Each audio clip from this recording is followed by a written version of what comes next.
मैंने सर इससे पहले भी एक दो चैनल्स को इंटरव्यू दिया है, वो क्योंकि उनका ये जो चैनल पे उन्होंने जियो हमारा एक चैनल है उस पर बात की, उन्होंने कहा जी कि अब वो बयानियां बड़े जल्दी बदलाते हैं अपने। आपने जो सवाल किया इसका मतलब है बयानियां बदला लिया उन्होंने। जो जियो न्यूज के मीडिया एंकर से बात करते हैं वो कह रहे हैं, वो ये कह रहे हैं कि ये बताएं जी कि वो मावरा चोर की दाढ़ी में तिनका, और ये बताएं कि साइफर जो है उसके अंदर एक्शन कमेटी का कहाँ जिक्र है, हमारे एलामिया में एक्शन कमेटी का कहाँ जिक्र है। तो वो तो दो मुल्कों का, इंडिया का वो इश्यू है, वो जो एक तरीकाकार उसका होता है वो उस तरीके से उसको देखना चाहिए। तो एक्शन कमेटी उसको अपनी तरफ क्यों ले रही है? वज़ीर आज़म का असल मौकफ ये था, जबकि हमारा पहले दिन ये मौकफ था जिस दिन साइफर आया या उसके बाद जो है आल पार्टीज बुला के उसका बयानिया जारी हुआ, तो उसके अंदर क्लियर कट जो है हम ये साबित करते हैं। मैं आपको भी वो साबित करके दूंगा क्योंकि उनका सवाल और था, आपको शायद समझ नहीं लगी। मैं आपको जरा वज़ीर-ए-आज़म ने यह कहा कि साइफर के मामले पर अवामी एक्शन कमेटी ने जो है वो वजारतें देना शुरू की, हालांकि बिल्कुल भारतीय वजारत खारजा को इसकी वजारत देनी चाहिए थी, तो क्या कहेंगे? मैं बताता हूँ ना, मैं बताता हूँ। मसला ये था जो उनका जो कहने का मकसद ये था कि साइफर के अंदर एक्शन कमेटी को डिस्कस नहीं किया गया, तो उनको क्या परेशानी है? वो इंडिया जो आप दे पाकिस्तान, ये दो मुल्कों का मसला है। जो मैंने पहले दिन से कहा कि दो एटमी ताकतों के अंदर इस तरह के फेक डॉक्यूमेंट नहीं होते। ये अनवारुल हक साहब का पूरा ड्रामा सीरियल था। पहली जो किस के अंदर साइफर निकाला गया चंद मीडिया हाउसेस को। ये अगर इस तरह का साइफर हो ना, तो आपने एक साइफर पहले भी पाकिस्तान में देखा था कि जब वो साइफर आया था पूरे मीडिया में आग लग गई थी। तो ये कैसा साइफर के रात को 2 से 3 मीडिया हाउसेज से अनवारुल हक साहब डिस्कस करते हैं, और वाहिद वही 2 से 3 मीडिया हाउसेज। एक मीडिया हाउस में खुल के बात करूंगा, ARY हमारे, क्योंकि अब चीजें हमने जो है वो छुप के नहीं रखनी, अब चीजों को क्लियर करना है, सरबंदी होनी है कि किसका क्या किरदार है। कि मीडिया हाउसेज ARY को दिया जाता है और ARY उसे ब्रेक करता है। तो ये इतनी अहम खबर है, क्या ये पाकिस्तान के नेशनल मीडिया की खबर नहीं बनती थी? क्या पाकिस्तान के सिक्योरिटी इदारों का काम नहीं बनता था कि फौरी इस मामले को टेकअप करता? ये मामला ही फेक था सारा, सिर्फ अनवारुल हक साहब अपने इक़्तिदार को तूल देने के लिए ड्रामाबाजी कर रहे थे। अच्छा, उसी इंटरव्यू में मुज़ाकरात के हवाले से वज़ीर-ए-आज़म आज़ाद कश्मीर ने यह कहा है कि काबीना की कमेटी कायम है और मुज़ाकरात जो है वो अगर करें कोई मंफी उसमें बात ना हो। सर देखिए पहले सवाल को कंप्लीट करते हैं कि ये साबित हो गया कि अनवारुल हक का ड्रामा फ्लॉप हो गया साइफर वाला। और ये जो मैं अगर पढ़ूंगा, मैं आपको ये पढ़ के दूंगा साइफर के अंदर कि मैं अनवारुल हक साहब से और आपसे पूछना चाहता हूं कि ये जो इसका 4 नंबर S है, स्ट्रीट एक्शन, वो ये कहता है they were told to organise rallies and gathering on electricity bills in POK। आप बताएं अनवारुल हक साहब कि आजाद कश्मीर में बिजली बिलों के अलावा कौन सी तहरीक है? POK इसी को कहते हैं, ज़ेर इंतजाम पाकिस्तान। आप ये पोस्ट कर रहे थे कि ये एजेंट इंडिया के, और इंडिया ने इनको ये जो जिन लोगों का जिक्र किया गया, पहला आ गया कि उन 2 जमातों के तंजीमों का, कि उनको ये ड्यूटी लगाई है, उनको ये कहा गया कि जी जो आजाद कश्मीर के अंदर जो तहरीक चल रही है अवामी हकूक की तहरीक, जो बिजली बिलों के हवाले से गैदरिंग होती है, उसको बहुत ज्यादा बढ़ा चढ़ा के पेश किया जाए। ये तो आ गया जनवा के उसके अंदर एक्शन कमेटी को इनडायरेक्टली। आप बताएं, अगर तो इस खित्ते के अंदर बिजली बिलों के अलावा कोई और तहरीक चला रहा है, फिर तो मैं कहूँ जी क्या नहीं है।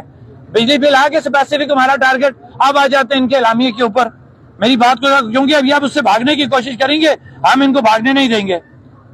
अब इसी का जो दूसरा स्टेप हुआ आजाद, अब इसको आगे आ गया, आजाद कश्मीर के हालात को खराब करने के लिए जो साइफर मंजर आम पर आया, इससे वाज़ेह होता है कि आजाद कश्मीर के हालात को खराब करने में भारत पूरी तरह मुलव्वस है। तमाम सियासी जमातें इस घिनौनी साजिश की भरपूर मजम्मत करती, इस अज़म का अदा करती हैं कि आजाद कश्मीर के हालात को खराब करने की किसी भी साजिश का डटकर मुकाबला किया जाएगा। नंबर 4, तमाम सियासी जमातें मफाद आमा आजाद कश्मीर के लोगों के मसाइल के हल के लिए अपनी काविशें जारी रखेंगे। अब ये सुनने जो जुमला, हिंदुस्तान की सहूलतकारी के नतीजा में वजूद में आने वाले किसी भी दीगर फोरम या प्रेशर ग्रुप को मफाद आमा के फैसले का इख्तियार नहीं दिया जाएगा। हमें ये किस तरह मुखातब करते हैं, या जथा या प्रेशर ग्रुप। अगर ये बात नहीं है तो फिर तो हम ये कहेंगे जनाब कि हमसे गलती हुई, हमने ब्लंडर कर दिया।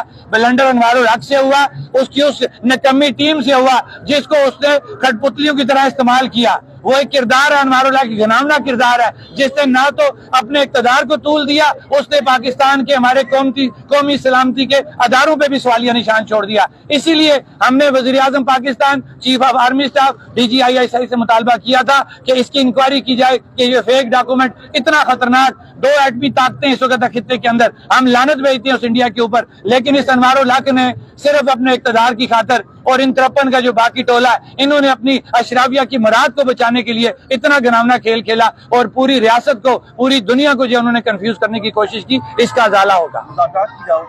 मुज़ाकरात हमने इस वक्त भी मैं आपसे बात कर रहा हूँ कि जम्मू कश्मीर ज्वाइंट अवामी एक्शन कमेटी ने कभी मुज़ाकरात से इनकार नहीं किया, लेकिन अब मुज़ाकरात वो होंगे जो नतीजा खेज मुज़ाकरात होंगे, इसलिए कि 8 दिसंबर को हमारे साथ कुछ एग्रीमेंट करके चीजें तयशुदा थी कि 6 माह के अंदर हम ये चीजें सेटल करके आपको देंगे। अब वो चीजें उनको सेटल करनी पड़ेंगी, मुज़ाकरात से हमने इनकार कभी नहीं। आखिरी सवाल आपसे कि ये जो ऑडियो क्रिएट करके जो है सोशल मीडिया के ऊपर फैलाई जा रही है, तो उस हवाले से क्या कहेंगे सर? ये अभी बहुत कुछ आएगा, अभी बहुत कुछ आएगा, वीडियो, ऑडियो, पता नहीं, बैंक करप्शन। एक मिनट, AI आपको याद होगा, एक मिनट, AI टेक्नोलॉजी जब बनी तो सबसे पहले वीडियोस मेरी बनाई गई कि जनाब मैं अनवारुल हक साहब से मिला हुआ हूँ। AI वो जदीद टेक्नोलॉजी है कि आप 10 से 15 सेकंड की आपकी जो ओरिजिनल बातचीत होगी वो पिक करनी है और उसके बाद पूरा आप एक स्क्रिप्ट जो आप डालना चाहें वो आप डाल सकते हैं। अल्हम्दुलिल्लाह जम्मू कश्मीर ज्वाइंट अवामी एक्शन कमेटी के लोग और आजाद कश्मीर की जो अवाम है वो अपना बुनियादी जो मसला वो समझ चुकी है कि उनको 78 सालों से ट्रक की बत्ती के पीछे लगाए रखा, कभी मसला कश्मीर में घुसा के रखा, कभी नजरियात में घुसा के रखा, कभी बरादरियों में तकसीम करके रखा, कभी इलाकों के अंदर तकसीम करके रखा। ये पूरी रियासत हमारी है, रियासत का हर खिता हमारा है, हम किसी भी सूरत अब आपस में तकसीम नहीं होंगे। 2017 है वो, उसकी भी इतलात है, अगर कोई एडवेंचर करने की कोशिश की गई तो फिर उस सूरत में क्या रद्द-ए-अमल होगा? सर देखिए, जम्मू कश्मीर ज्वाइंट अवामी एक्शन कमेटी की जो तहरीक है पुरअमन तहरीक है और हमेशा हम पुरअमन रहेंगे और इस वक्त भी हम पुरअमन है और हमारी ये तहरीक पुरअमन तरीके से इंशाल्लाह कामयाबी हासिल करेगी। अगर किसी ने एडवेंचर करने की कोशिश की, इसलिए कि जम्मू कश्मीर ज्वाइंट अवामी एक्शन कमेटी ने 8 दिसंबर को जिम्मेदारी का मुजाहरा किया। जम्मू कश्मीर ज्वाइंट अवामी एक्शन कमेटी ने 13-14 मई को जब 3 लाशें मौजूद थी, 3 शुहदा हमारे सड़क पे पड़े हुए थे, हमने उस वक्त जो है वो कोई ऐसी फजूल हरकत नहीं की, हालांकि उस वक्त बहुत कुछ हो सकता था। जम्मू कश्मीर ज्वाइंट अवामी एक्शन कमेटी के लोग जिम्मेदार लोग हैं, ये रियासत हमारी है, इस रियासत को किसी भी सूरत हम किसी को डीरेल नहीं करने देंगे। ये हमारी शनाख्त है, अपनी शनाख्त पे हम कोई कंप्रोमाइज नहीं करेंगे। इंशाअल्लाह हमारा एहतजाज पुरअमन है और अमन तरीके से करेंगे। अगर किसी ने एडवेंचर करने की कोशिश की, 8 दिसंबर के 6 माह मोहलत मांगने के बाद मुज़ाकरात ना करना, मसाइल हल ना करना, ये सारी जिम्मेदारी उसके बाद उनके ऊपर जाएगी।